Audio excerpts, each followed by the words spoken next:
So I told this story a while back on my old channel, but it was part of a bigger project I was working on at the time, and I thought now would be a good time to talk about it here in more detail. So my first interaction with Mary Jane took place way back in my earlier years of high school. I don't really remember what year it was because this day was so random. But I'm sitting in my Spanish class and I sat next to this one chick, who I have no clue what her name was, and this dude named Jay. I had seen Jay around. He was pretty popular and usually him and this other chick were always talking towards the end of class. One day I'm sitting there and Jay just leans over and is like, "You want some weed?" And I was like, "Bro, what?" Now at this time in my life I was like 15 or 16 and I hadn't really done any smoking or drinking yet. Not that I was opposed to it. In fact at the time I didn't like cigarettes, I was indifferent about beer, but I kinda wanted to try weed one day. I just didn't honestly know much about it, like I was in honors classes for the most part and no one around me smoked, and at the time I said no, but it wasn't because I didn't want it, but it was just sketchy. Dude just randomly offers me some weed and I start thinking I'm gonna get searched with it if I take it, because we had routine checks where they'd bring in the drug dogs to the school. Looking back, it had to be like 2 grams of some dookie ass Reggie in this piece of aluminum foil he had in his hand, and I'm not gonna lie bro, I honestly felt bad about turning it away, but at the time I didn't even have a bowl or anything. So a couple of years go by and I'm in my senior year of school, and every day I would eat lunch with my friend Will from ROTC and he would tell me about how you could smoke out of an apple and how he felt when he got high, and was describing what a bong and a bowl was to me for the first time, and that's how I got a lot of my initial knowledge of smoking. Then one day my friend Andy gets kicked out of his house for smoking and ended up moving in with me. Now I was pretty close with Andy, we had got into some hijinks before in sophomore year and we were pretty close. At the time we had a routine of going to the gym, playing GTA and chilling, until one day we're going to McDonald's and this car pulls up and it was these 3 guys named Bizzle, Anton and Ramos, and they flash Andy a bag of weed, and before long Andy's walking back with it and we head back to the crib. So like I said, at the time I didn't have any bowls or bongs, so we had to use the old soda can method, and me and Andy smoke on the back porch one night when my mom's not home, and Andy gets high as hell but I don't, and then I try again, and after 3 times of trying to smoke I still haven't got high, but eventually I got high. So that day I had just finished making a wooden cube puzzle on engineering and I had been messing with it all day, and the first thing that happens is I head back to my room is I feel completely gassed, and am sitting on my bed trying to solve this puzzle I could do 20 minutes ago and failing miserably, and I start laughing realizing how baked I am. At this point I got the giggles and I don't know why, but I started laughing hysterically and calling an a Democrat and a pilgrim for no reason. Then out of nowhere, Andy starts singing this song in the key of Castle of Glass by Linkin Park. If you wipe from front to back, you'll keep your doody in your crack. If you wipe back to front, you'll surely have, surely be. Doody poops in your pussy. Doody poops in your cunt babe. Doody poops in your butt. And I laughed so hard I almost shit my pants. After that it wore off and time passed and eventually Andy moved out, but I would continue to smoke from then on. Thank you so much everybody for watching. Please like and subscribe, share it with a friend if you enjoyed it. But this is Cash and Crash 420 and I'm out. The first time I smoked salvia I was with my friend Miller. He hit it first and stumbled to the ground and told me he felt like he was in the hand of a giant robot or something, and he was tossing him around in his hand with his other hand and he felt a candy-like feeling, which really confused me at the time, because I had only felt the feeling of Candyland from shrooms at this point and I really didn't understand how anything else could feel similar, let alone salvia. So after he has taken his hit we set up the bong again. For context, we were smoking it out of a mini zong, and I remember at first not getting high, so we walked out into the living room and I sit down on the couch and I start to feel something, but all that happens is my depth perception is a little off. So we go back into the room and smoke again, and this time I had an odd feeling like something was telling me to walk back into the living room, but once I walked into the living room I didn't see anything, but I felt really high. And had this feeling a lot of people who smoke salvia report having, which is a feeling of feeling almost like confused or lost, but it was very mild, and after that we stopped for the day. A few days later I'm hanging out with my friend Will at his house and I end up smoking it in his room. He's got like a small little mini bong on this stool beside the bed, and as soon as I hit it I set it down and I instantly feel that it's about to be intense, and my friend will tells me to lay down and I do, but my body was still sitting on the bed. It was as if I fell out of my body and did a sit-up back into it, and again the high is like being in a cave on way too many mushrooms for a min, or like you got beamed with the orb of confusion.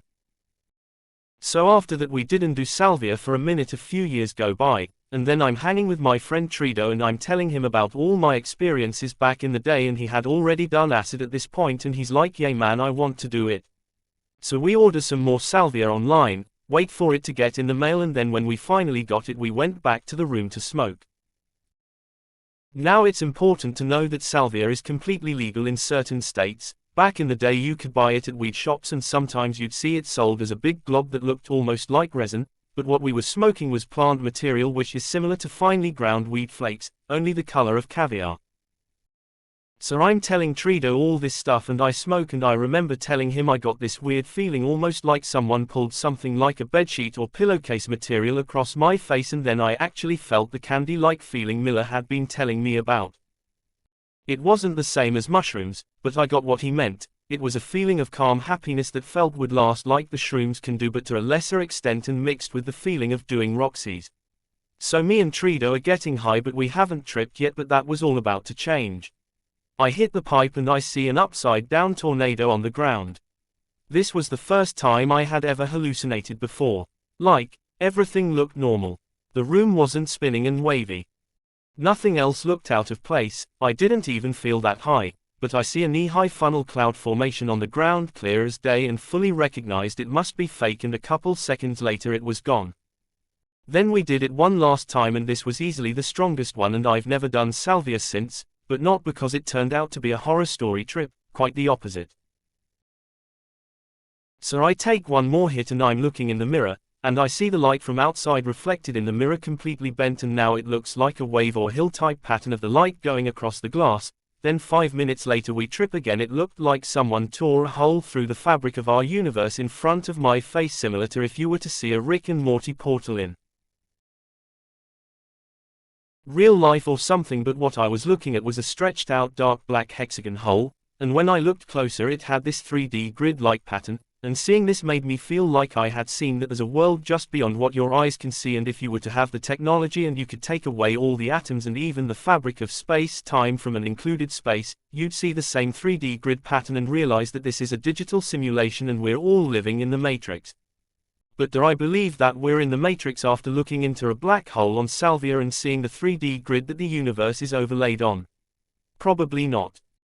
Furthermore, even though it's legal in some states, I would say salvia can be dangerous if you don't know what you're getting yourself into, and there are many salvia horror stories where someone felt they were hallucinating long periods of time and sometimes turning into inanimate objects they see. Salvia seems to be like a mystery bag, very unpredictable on what trip you're going to have next, and unlike most traditional party drugs like weed, alcohol or shrooms, salvia doesn't have an uplifting feeling and only lasts 10 minutes, and unlike something like weed or mushrooms, it didn't really feel like I gained anything by doing it, like anything to cause a connection to nature or a change of philosophy, which is ultimately why I don't do it anymore and have no desire to, plus I don't want to trip out and morph into the table I'm looking at for an hour.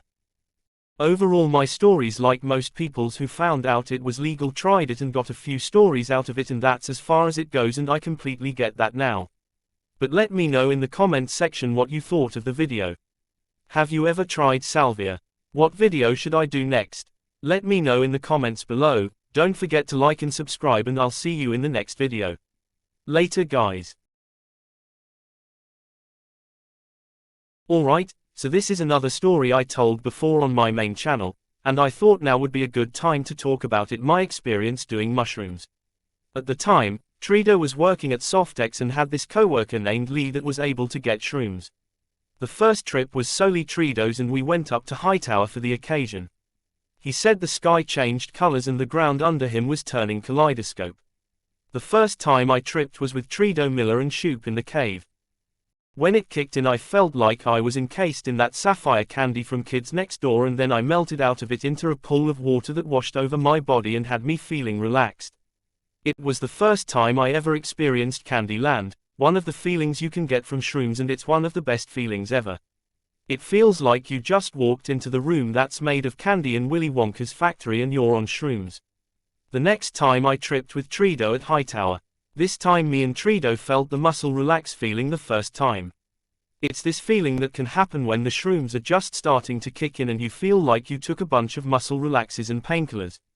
The next time we got shrooms, me and Trido got double the amount we paid for. We were supposed to only get 8 GS, but we got hooked up with 16. I wanted to save the other half and trip twice, but Trido decided to take all 8 of his at once, so I did too. We took them all and walked from the cave onto the trail and walked all the way past Hightower to the end of the trail at the nuclear station and climbed and sat on a giant pile of rocks, and the shrooms kicked in right before we started heading back. When we got back I had gotten 10 feet in front of Trido by the time we got to the range, and by the time we got to the cave he was having a bad trip while I was in Candyland. He said that he kept trying to tell me to wait up when I got a little bit ahead, but it was like he couldn't talk. Afterwards we went in the house and Trido laid down on the floor tripping bad. Then Jose walked in and started treating Trido like shit. Like when Trido started puking, Jose stood over him and said, "You know Noon's going to help you, right?" I started tripping harder at this point and the muscle relaxed feeling came back and I could hardly move, and then the room turned cyan magenta and seafoam green. Then out of nowhere this 7 feet tall 500-pound man walks in and walks past me, Shoop and Trido, and walks into Jose's room, and me and Trido had to ask Shoop if it was real and he said it was, and we all thought he was having a three-way with Jose and his girlfriend. Afterwards we didn't do shrooms for a minute until one day Trido got acid for him, Miller and Shoop, and I was the only one on shrooms. We had a fire and then Casey and this dude that started walking sideways we called Crabman came over and had some Molly, and at the end of the night we were all sitting by the fire listening to Blue by KNY Factory. I felt really connected to nature, and when I looked up at the stars each star had a cyan magenta and seafoam green star in a triangle around it. After that I only did shrooms one more time. It was a couple years later and Johnny was hanging out with us and had brought some over, and we ended up taking them later into the day and we both just zoned out while Johnny played racing games. Have you ever done shrooms? Let me know in the comments, but this is Cash and Crash 420 and I'm out.